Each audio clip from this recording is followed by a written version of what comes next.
একটি ছোট্ট শহরে আশিক নামের এক ছেলে ছিল। সে ছিল অনেক বুদ্ধিমান, সাহসী এবং তার স্বপ্ন ছিল অনেক বড়।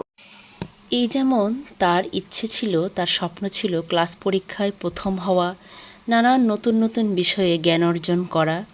কিন্তু তার একটি অভ্যাস ছিল যা ছিল খুবই খারাপ, কারণ সে অতিরিক্ত কথা বলতো।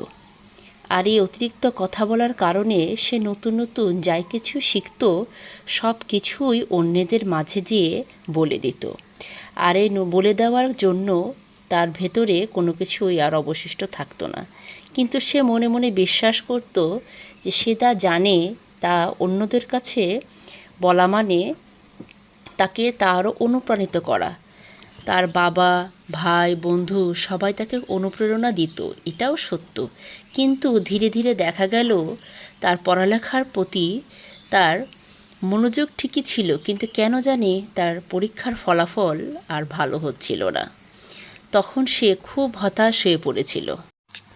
আর এর ফলে তার পরীক্ষার ফলাফল এভারেজ আসতে শুরু করলো, আর এতে করে তার সমালোচকরা তাকে নিয়ে হাসাহাসি করত। আর তখন তার মন একদম খারাপ হয়ে গিয়েছিল, আর তখন সে ছুটি কাটাতে গ্রামে তার দাদু বাসায় চলে গিয়েছিল।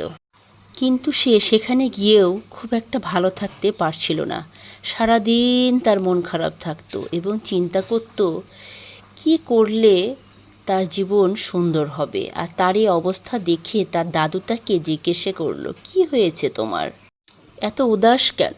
আর তখন রোহান তার মনের কথা তার দাদুকে বলতে শুরু করে যে আমি সবাইকে আমার মনের কথা, আমার ভবিষ্যতের কথা বলে বেড়াই, এমনকি আমি আমার কোনো স্বপ্নই পূরণ করতে পারছি না। শুধু তাই নয়, আমি আমার যে স্বপ্নগুলো পূরণ করব সেগুলো পূরণ করার প্রতি আমার আগ্রহ হারিয়ে ফেলছি। আর নাতির এসব কথা শুনিয়ে দাদু চুপ করে কিছুক্ষণ থাকলেন এবং পরে বললেন, নাতি, তুমি তোমার এই স্বপ্নের কথা সবাইকে বলে বেড়াচ্ছ, এজন্যই তুমি তোমার স্বপ্নের প্রতি আগ্রহ হারিয়ে ফেলেছ।